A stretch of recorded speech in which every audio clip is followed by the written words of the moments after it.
Suaranya besar tapi kayak tak jelas itu. Ana merasakan perubahan itu. Biasanya bagus. Kan kurang jelas antum. Ana takut nanti antum salah dengar, salah faham, bahaya. Diatur aja dikit. Jangan terlalu apa. Naam. Hadirin wal hadirat, Allah. Allah.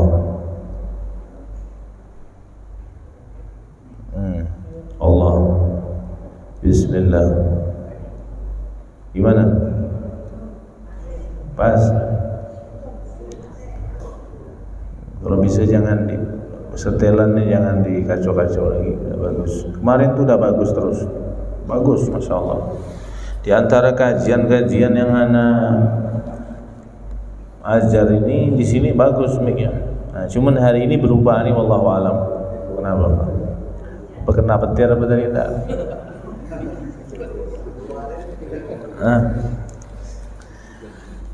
Hadirin wal hadirat yang dimuliakan Allah. Alhamdulillah malam hari ini kita bisa bertemu kembali.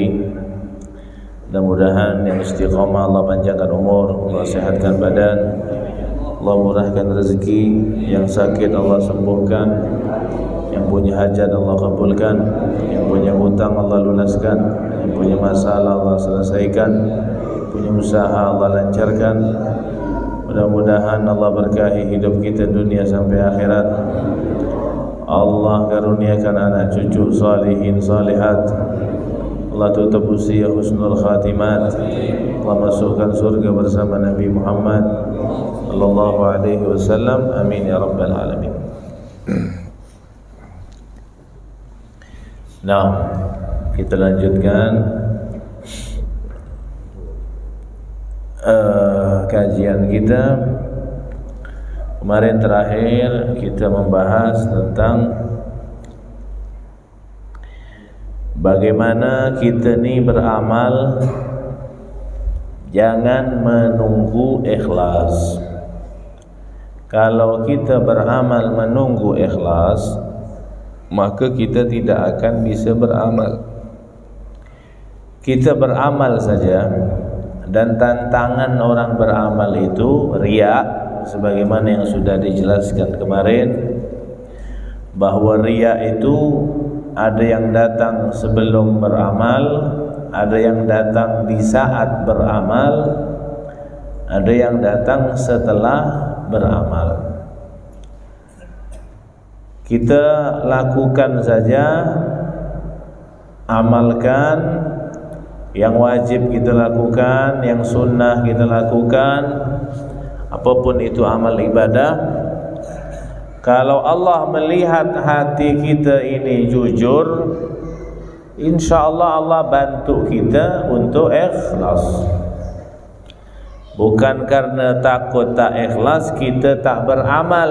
Nah, setan ketawa. Dia berhasil. Kemarin sudah saya kasih tahu bagaimana cara-cara setan di dalam menjauhkan kita dari Allah. Masih ingat? Ini kok kayak berat anak ngangkat mic ini ya. Kayak berat gitu. Capek jadinya. Kok bisa berubah ya suaranya ya? Ini mohon maaf ini. Maksudnya kayak mau ngangkat anak suaranya ini. Tapi tidak apa-apa. Yang penting antum jelas ya. Yang penting antum jelas. Karena takut antum tak jelas. Jadi caranya setan itu pertama menyuruh kita untuk tidak beramal. Jangan lakukan, jangan sholat, jangan puasa, jangan hadir majelis. Itu pertama. Di saat kita bisa melewatinya, tetap kita sholat, tetap kita hadir majelis, tetap kita baca Quran, tetap kita ibadah, maka cara kedua setan membisikkan riya. Dibikin kita ini riya, ibadah karena orang, ibadah karena dilihat, ibadah karena minta puji. Kalau itu bisa kita lewati, Maka yang ketiga, cara setan adalah membisikkan kepada kita bahawa amal kita ni kurang ikhlas. Oh, kau ni Masya Allah dah ibadah bagus, cuman kayak-kayaknya kau ni kurang ikhlas. Itu yang dibisikkan setan kepada kita. Kalau bisa kita lewati itu dengan baik, maka kita selamat daripada gangguan setan. Karena banyak orang yang diajakan pertama mungkin dia selamat, dia bisa lepas, disuruh jangan sholat dia tetap sholat. Tapi dibisikkan cara yang kedua, dibisikkan riak, mulai dia tidak mau beramal, alasannya takut riak. Maka ini sudah salah dan dia sudah masuk ke jebakan Batman. Jebakan apa? Batman. Jebakan setan. Berarti dia sudah terjebak dengan bisikan riak. Makanya anak punya guru Al-Habib Umar menjelaskan, jangan sampai gara-gara takut riak kita tidak beramal salah. Nah, kita kembali kepada pembahasan kemarin bahwa ibadah itu ada yang bikin nafsu menjadi enak, ada ibadah yang bikin nafsu tidak enak. Yang sudah kita bahas minggu kemarin, ibadah yang bikin nafsu tidak enak, seperti sholat, seperti puasa, seperti haji, seperti jihad. Itu amal ibadah yang bikin nafsu tidak enak. Kapan dia enak? Setelah, masih ingat tak? Oh, kan lupa semua dah. Kapan dia menjadi enak? Setelah dipuji. Kalau udah dipuji baru enak. Kalau tidak ada yang muji, maka ibadahnya itu tidak enak bagi nafsu. Itu ibadah yang bikin nafsu tidak enak. Sekarang kita bahas ibadah yang bikin nafsu itu enak. Mau dipuji tak dipuji, dia sudah menikmati. Nafsu itu sudah menikmati ibadah-ibadah ini. Apa itu ibadah-ibadah yang bikin nafsu menjadi enak? Adalah ma yata'allaq bil makhluk. Ibadah yang memang sifatnya itu ada hubungannya dengan manusia. Ibadahnya itu sifatnya itu lebih nampak dengan makhluk, ya kan? Kalau sholat memang nampak, puasa memang nampak, ya kan?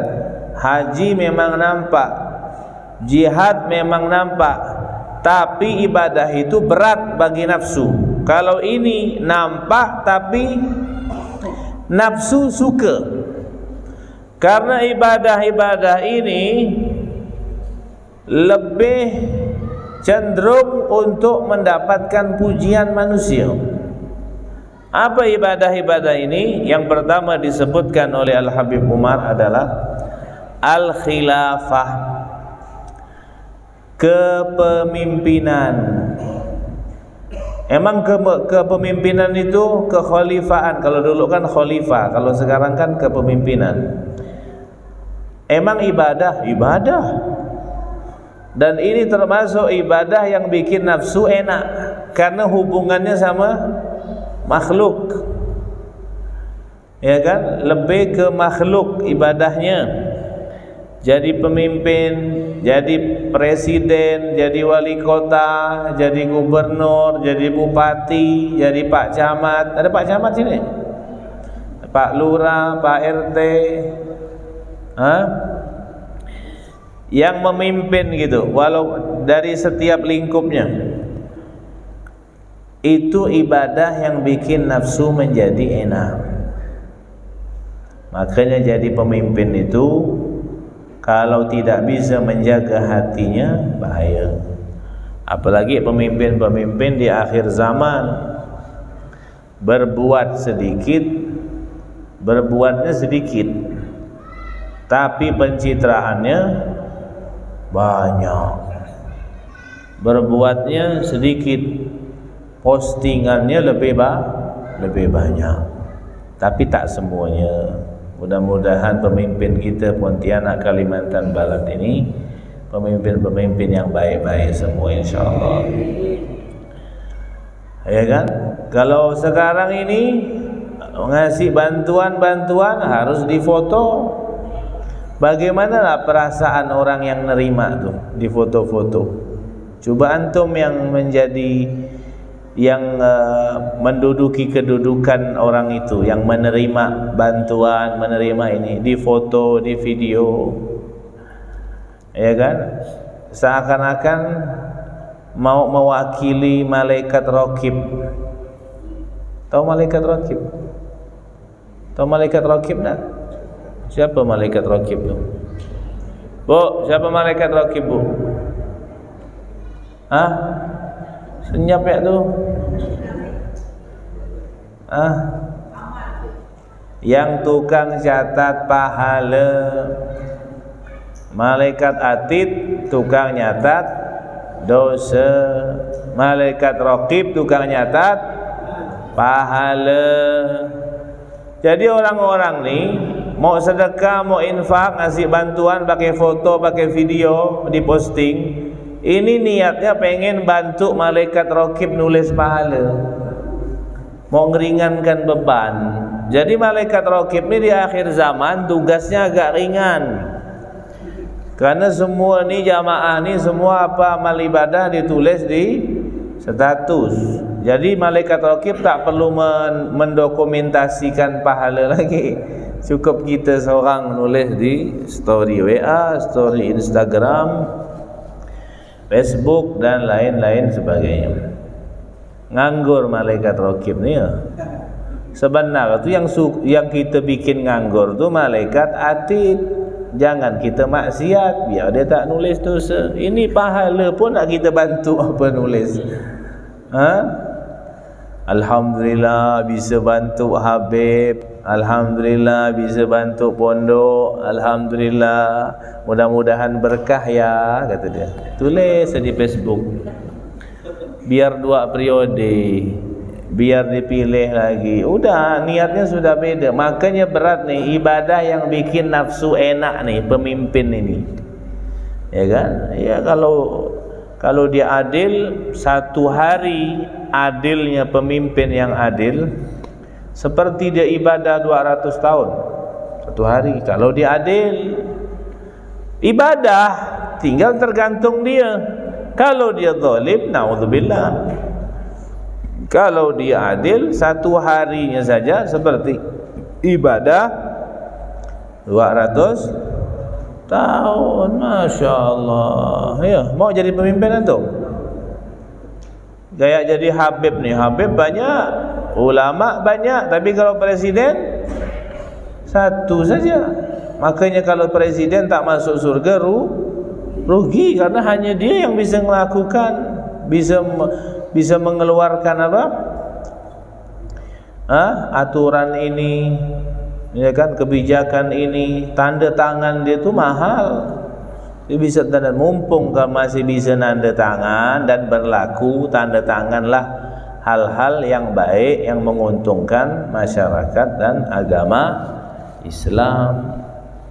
Itu yang akan membantu nanti di akhirat. Ya kan?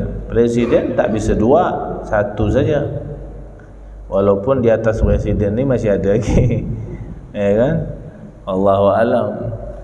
Tapi pemimpin ini ibadah yang bikin nafsu menjadi enak karena berhubungan dengan makhluk. Ada yang mau jadi pemimpin di sini? Kita pemimpin semua di rumah kita masing-masing. Kullukum mas'ulun an ra'iyati. Kita semuanya bertanggung jawab dan menjadi pemimpin di rumah kita masing-masing. Kemudian apa lagi nih? Ibadah yang bikin nafsu menjadi enak. Disebutkan di sini wal amr bil ma'ruf wan nahi 'anil munkar. Amar ma'ruf nahi munkar. Ngajak memerintahkan orang berbuat baik mencegah orang berbuat mungkar. Itu ibadah yang bikin hati menjadi enak. Makanya kalau orang mau amar ma'ruf nahi mungkar tak tahu ilmunya, akhirnya lagak. Jadi jatuhnya tuh ke lagak, bukan jatuhnya malah ngajak orang ke Allah, malah jatuhnya ngajak orang untuk nyembah diri dia, untuk muji dia, untuk ngikut ke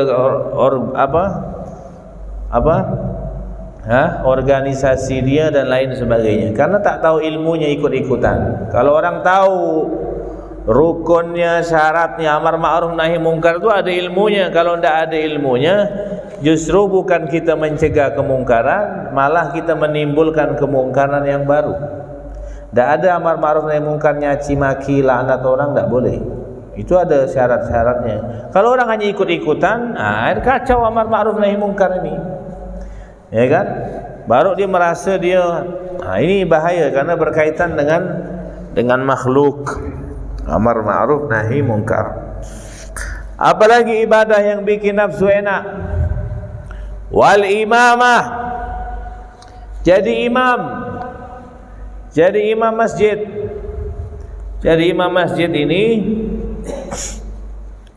ibadah yang berkaitan dengan makhluk, karena dia mestilah kalau orang yang imam ini dia harus punya suara yang bagus, bacaannya bagus, tajwidnya bagus, dia hafal beberapa surat di dalam Al-Quran, ya kan? Dan yang pastinya dia alim dan faham fikih tentang salat. Jangan dipilih imam yang tak tahu tentang salat, karena ini pernah kejadian ada imam salat, makmumnya 3 orang di belakang, 3-3-nya bahlul semua, imamnya pun bahlul. Lagi salat, pas tahiyat akhir, tiba-tiba jatuh pula burung. Tak dari mana burung depan imam. Ngomonglah imam, alah burung, kata imam. Kata makmum yang belakang ni, yang satu bilang, mam tak boleh ngomong, batal, kata dia. 2 orang dah batal. Kata kawan sebelah, kau pun ngomong enggak, kata dia. Yang kedua pun batal enggak ngomong. Yang ketiga, apakah dia selamat? Sampai enggak tak selamat, dia ngomong alhamdulillah aku tak ngomong, kata dia. 4-4-nya batal. Ya kan? Sama tak beri semua, ya. Kira yang keempat ni selamatlah. Rupa dia ngomong enggak, alhamdulillah aku tak ngomong. Wah, itu dia ngomong. Ya kan? Pilihlah imam yang baik, yang paham tentang keadaan makmum, tentang maunya makmum. Imam tu harus tahu maunya makmum. Makmum tu maunya solat tak usah lama-lama. Itu maunya makmum. Betul? Ada yang suka sini solat surat Al-Baqarah 1 juz? Tak ada, sepi masjid. Kalau di Masjidil Haram auranya beda, sana pun kita jarang-jarang, terus pahalanya double. Mau 5 juz 6 juz kita pun tahan karena bawaannya rindu dan lain. Oh, di masjid sini 1 juz, Allahu Akbar, ya kan? Ada imamah kena sepak nanti yang berjamaah, ya kan? Jadi imam tu harus tahu maunya makmum, harus tahu keadaannya makmum. Karena yang kata Nabi, kalau kalian solat dan kalian jadi imam, ringankanlah solat, karena di belakang ada orang tua, ada anak kecil, ada orang yang sakit, jadi diringankan. Ya kan? Surat-surat tu sudah diatur di dalam fikih. Subuh tu suratnya dari ini, maghrib tu ini, isya tu ini. Itu sudah diatur di dalam fikih. Surat-surat yang harus kita baca. Ya kan? Seperti sholat Jumat lagi tu. Jangan panjang-panjang. Kalau khutbah sudah panjang, imam suratnya jangan panjang-panjang, kecuali khutbahnya pendek. Bolehlah dipanjangkan imamnya. Ini udah khutbahnya panjang, setengah jam, imam baca Al-Waqi'ah, surat Al-Muluk, surat apa, baca pendek-pendek saja, ya kan? Tak ada jamaah ni yang tahan hatta sekhusyuk-khusyuk dia pengen cepat selesai. Dan ini bukan satu aib. Ada sahabat namanya Mu'ad bin Jabal, imam solat Isya di masjid. Panjang dibacanya, surat apa ke dibacanya. Akhirnya sahabat-sahabat ni kan baru balik kerja capek, ente panjang-panjang solat Isya. Mereka semuanya mengadu kepada Nabi Muhammad SAW. Dipanggil Mu'ad sama Nabi, ditegur sama Nabi, afattan wa anta ya Mu'ad. Mu'ad, kau mau jadi tukang fitnah ke? Nanti gara-gara kau orang tak solat ke masjid. Tak boleh panjang-panjang, pendek-pendek saja. Ya kan, mereka ada yang balik kerja, balik ini capek, pendek-pendek. Jadi imam ini jangan mentang-mentang suara bagus terus dibaca terus. Itu karena nafsu tu enak gitu Pak. Apalagi dia memang betul suaranya bagus, bacaannya bagus. Itu sangat bikin nafsu itu menjadi enak, nikmat. Karena cenderung untuk dipuji itu. Jadi kan mesti ada orang muji imam-imam, Masya Allah, luar biasa. Apalagi yang udah punya rekaman di YouTube apa sebagainya, kan bagus-bagus semua suaranya. Cuma hati-hati jadi imam sekarang nih. Kemarin terjadi tuh 2 hari yang lalu tuh. Di mana? Di masjid Jakarta lah pokoknya tuh. Kena pukul lah imamnya. Hati-hati ya. Hati-hati. Ada yang mencurigakan nih, masukkan karung memang. Tengok di masjid ni ada muka-muka, oh ni tak pernah ke sini nampak ni. Masukkan karung, siapkan memang. Nanti anak imam Isya ni lihat-lihat ya. Takut-takut kan ni. Soal banyak muka-muka baru nampak ni. Baru muncul ke, baru nampak ke, wallahu alam. Ya kan? Naam. Apalagi yang bikin nafsu ini menjadi enak adalah wal infak. Memberikan infak sedekah. Memberikan infak sedekah ini, kadang ni kita ni kalau nyumbang 4,000 tulis ya hamba Allah. Ya, kau memang hamba Allah tahu. Tapi kalau ngasih 5 juta harus nyebut nama yang lengkap, haji fulan, titelnya SPDI, SHI, MHI semua. Pokoknya harus lengkap kalau ngasih 5 juta. Kalau ngasih 5,000 hamba Allah.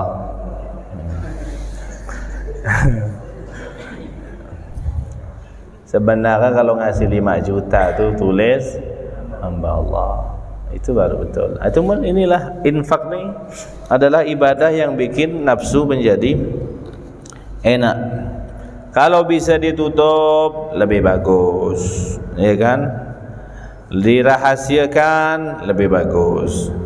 Terang-terangan juga boleh, tapi kalau bisa jaga hati dan dengan niat untuk memotivasi orang-orang yang bakhil di sekitarnya biar juga ikut berinfak dan bersedekah.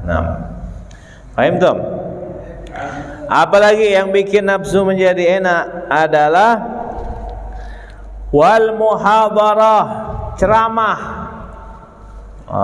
Ini ustaz-ustaz, pendakwa-pendakwa, habib-habib yang pendakwa, ceramah-ceramah itu bikin nafsu enak karena cenderung untuk dipuji-puji. Allah bagus Allah kata-katanya, Allah kan dipuji-puji sama orang. Itu kok tak bisa jaga hati, tak bisa. Makanya anak pribadi dan semua yang murid-muridnya Habib Umar itu sebelum terjun ke dakwah minimal sudah hatam kitab Bidayatul Hidayah Imam Ghazali. Jadi betul-betul dijaga dulu hatinya, ya kan? Jadi tidak terbang kalau dipuji, tidak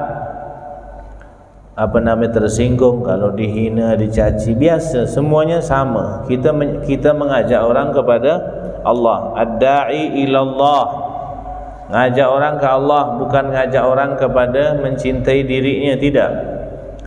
Mau ente cinta tak cinta, dakwah tetap harus jalan. Itu yang dipesankan sama guru-guru kita. Dan jangan pernah merasa diri lebih baik dari orang lain, ya kan? Tidak ada jaminan. Ilmu tidak ada jaminan, amal ibadah tidak ada jaminan, popularitas tidak ada jaminan. Jaminan yang kuat itu hanya apa? Jaminan yang kuat bikin kita selamat di akhirat adalah kalau kita dekat dengan Nabi Muhammad SAW. Itu saja. Mau dia ustaz, mau dia orang soleh, kalau tak dekat sama Nabi Muhammad, tidak akan selamat di akhirat. Mau dia pendakwah sekalian. Itu Al-Habib Ahmad bin Hasan Al-Attas, mungkin 150 tahun yang lalu. Al-Habib Ahmad bin Hasan Al-Attas, beliau mengatakan, aku lihat para pendakwah-pendakwah di zaman ini, di zaman beliau, kan zaman ini, dia ngomongnya 1500 tahun yang lalu. Aku melihat pendakwah-pendakwah di zaman ini, kata beliau, hatinya semuanya gelap. Kenapa? Kurangnya mereka membaca Al-Quran. Sibuk dakwah, lupa baca Quran. Gelap hatinya. Berapa banyak aku melihat pendakwah-pendakwah di zaman ini, hatinya gelap, kata beliau, karena kurang baca Al-Quran dan kurang bangun malam. Makanya penceramah, pendakwah, kalau tak pernah baca Quran, tak pernah tahajud, yang keluar dari lisannya itu ucapannya tidak berbobot atau tidak ada auranya, tidak ada bikin orang tidak menggetarkan hati. Karena dia ngajak orang ke Allah tapi dia tidak pernah sama Allah. Bangun tahajud pun tidak. Ceramah di mana-mana, entah ke mana-mana, sampai luar negeri sampai mana. Pakai tarif lagi. Harus bayar 50 juta, 100 juta. Suruh baca kitab kuning tak tahu. Banyak sekarang, hati-hati. Kita ni guru ngaji kita lupakan.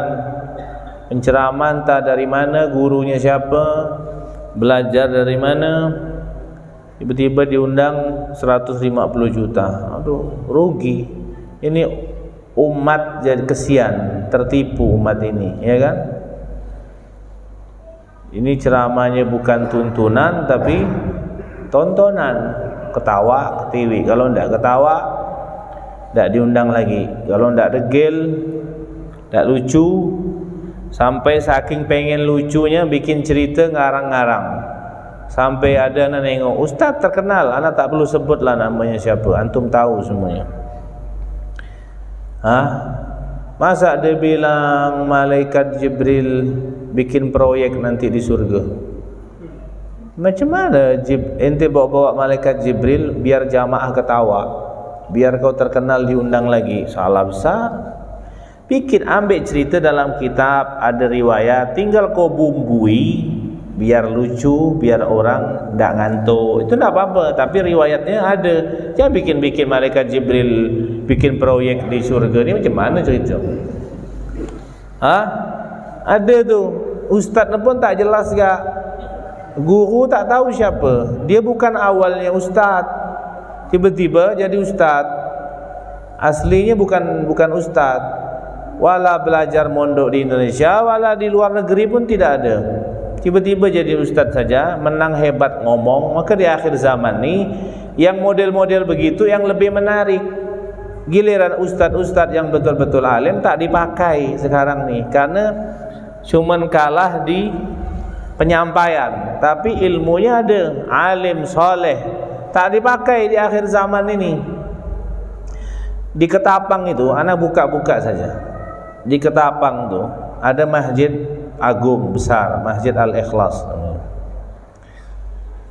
Kalau tamu-tamu datang dari Yaman, tidak mau diambilnya. Tapi kalau ustaz-ustaz artis mau.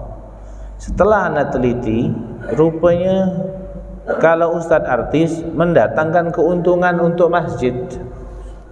Kalau ustaz-ustaz yang alim dari Hadramaut, dari Yaman, yang betul-betul ilmunya tu berkah bersanad sampai kepada Nabi Muhammad SAW, tak mau dia, ditolak mentah-mentah. Sampai kiai-kiai di sana tuh bingung, ya kan? Hanya mau ustadz-ustadz yang pernah tampil di TV saja. Kalau tidak tampil di TV, tidak dipakai. Ya rusak kalau begitu modelnya. Ada yang di TV itu yang betul-betul belajar, ada guru banyak, ya kan? Kita punya senior juga seperti Syekh Fikri At-Tariq itu muridnya Habib Umar, dia ngisi juga di TV-TV banyak, Al-Habib Muhammad bin Syahab dan lain sebagainya. Ada ustaz-ustaz ini yang tak jelas entah kemana dia mengambil gurunya. Guru tarbiyahnya itu tidak ada. Yang membimbing hati rohani itu tidak ada. Jadi yang keluar itu tidak berbobot, masuk telinga kanan, keluar kiri saja. Kalau orang-orang ulama-ulama dulu, Masya Allah, Al-Habib Ali bin Muhammad Al-Habsyi, pengarang Maulid Al-Habsyi yang kita baca ni, beliau belum ceramah, baru berdiri saja. Baru berdiri, orang dah nangis semua. Belum ngomong. Ana ngomong dah hampir setengah jam dah, tak ada yang nangis-nangis. Ketawa semua, macam mana cerita ni? Habib Ali Al-Habsyi itu 100 tahun yang lalu, pengarang Maulid Al-Habsyi kemarin yang diholkan di Solo, yang udah ke 111, berarti 111 tahun. Subhanallah.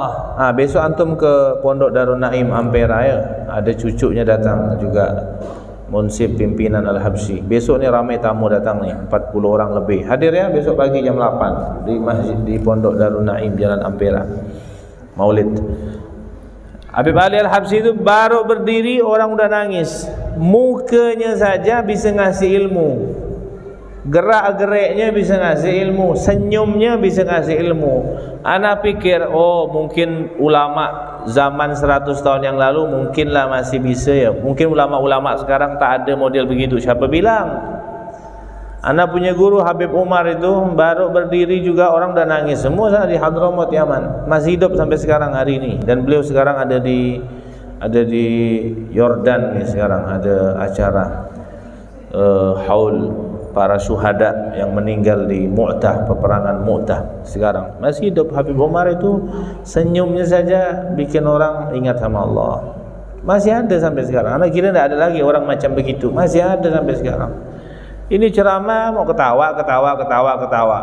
Ini mau ceramah apa ini ketawa-ketawa? Itu selingan saja. Yang dari awal sampai akhir ketawa terus. Baru balik jamaah terberak-berak semua nanti. Ilmu tak dapat. Ya kan, apa yang kau dapatkan dari pokoknya lucu lah kata dia. Pokoknya lucu. Boleh diundang tu. Ini begini nih. Wala dapat faedah, wala ilmu, wala apa. Boleh sedikit-sedikit biar tak ngantuk, bagus. Pandai-pandailah dia mencari cara. Tapi ceramah dengan dalil dan riwayat yang betul ada. Tak boleh bikin orang ketawa kita bohong. Dilaknat sama Nabi Muhammad SAW dalam hadisnya.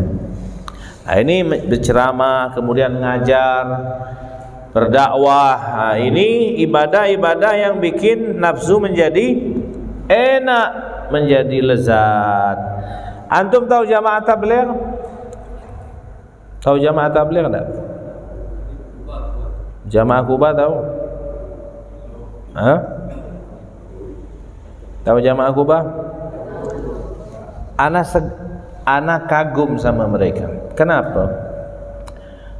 Ana ada beberapa kawan yang masuk di jamaah Kuba. Mereka Masya Allah berdakwah luar biasa. Cuman ada yang ekstrim, maksudnya yang terlalu fanatik, harus kita ni keluar semua dakwah. Itu menurut ana itu berlebihan juga, karena orang punya kesibukan masing-masing, ya kan? Dakwah kita pun di rumah kita bisa berdakwah, mengajarkan anak bini itu dakwah juga. Ada yang tidak terlalu fanatik. Intinya mereka secara umum Masya Allah diajarkan sama guru-gurunya.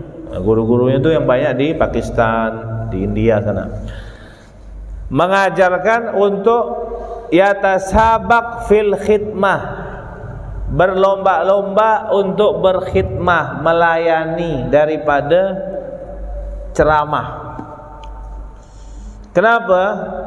Karena kalau berkhidmah melayani itu bikin nafsu tak enak, karena kita jadi pelayannya ulama, pelayannya habaib, ya kan, ngatur kendaraannya, ngatur acaranya, masang tarubnya, sound systemnya, ya kan, ngerekam begini, media dan lain sebagainya. Melayan, khidmah. Tahu enggak antum khidmah, melayan? Kayak antum di masjid ni anak mau ngajar, antum lah, anak meja, anak kursi, anak mic, air, semuanya mic siapkan. Melayani para alim ulama, khidmah. Itu lebih diajarkan sama guru-guru mereka daripada berceramah. Mereka paling ngajak aja, ayo solat ke rumah-rumah orang, ayo solat. Mereka berkhidmah kepada umat ini, ya kan? Karena mereka mendidik murid-muridnya untuk berlomba-lomba melakukan ibadah yang bikin nafsu tak enak daripada melakukan ibadah yang bikin nafsu enak. Karena khidmah tak enak, kalau ceramah ya enak, ya kan?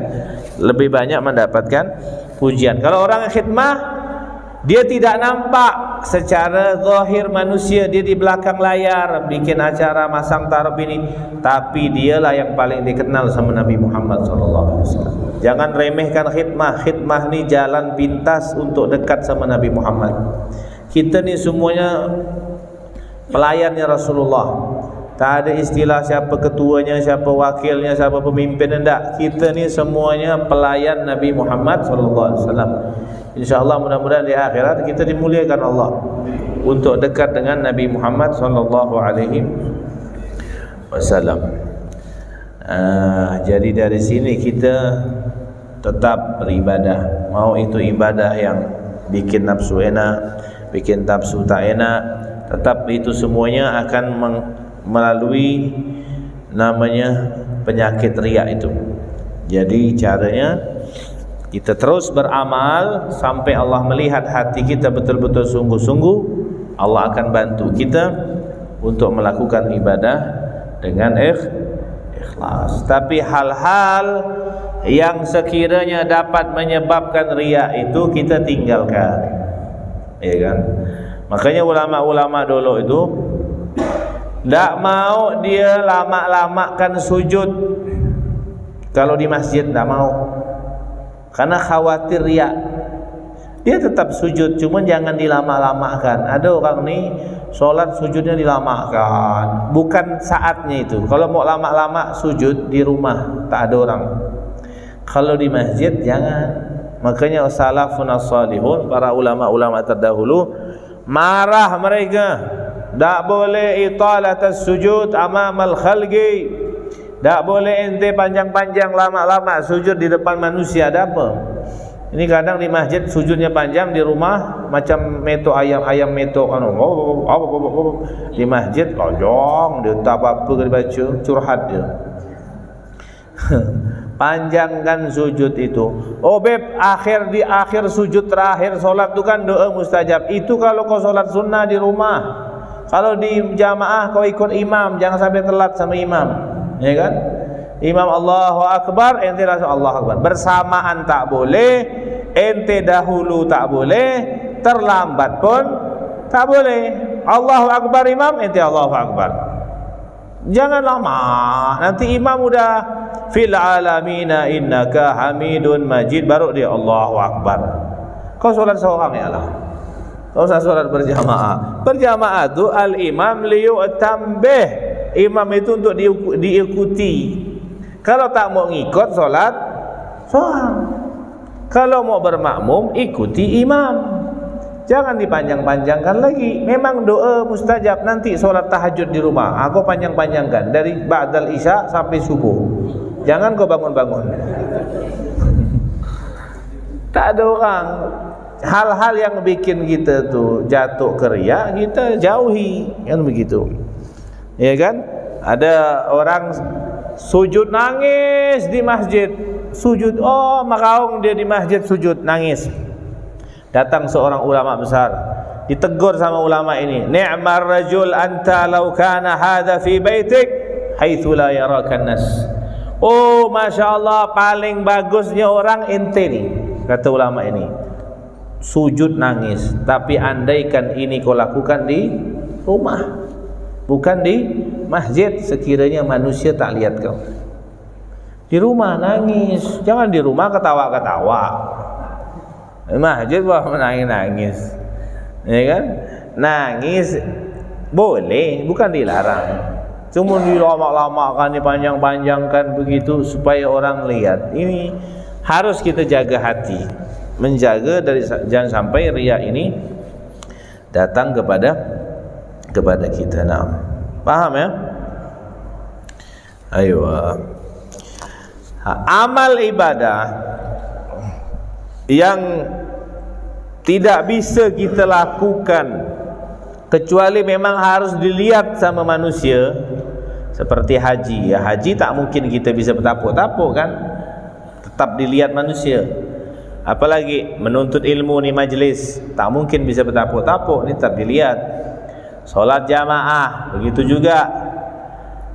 Maka ibadah yang tak bisa kita lakukan kecuali dengan dilihat manusia, maka kita lakukan secara zahir sebagaimana Allah perintahkan kepada kita, sambil kita melawan hawa nafsu kita dan minta pertolongan dari Allah agar kita bisa ikhlas dan jauh dari riya.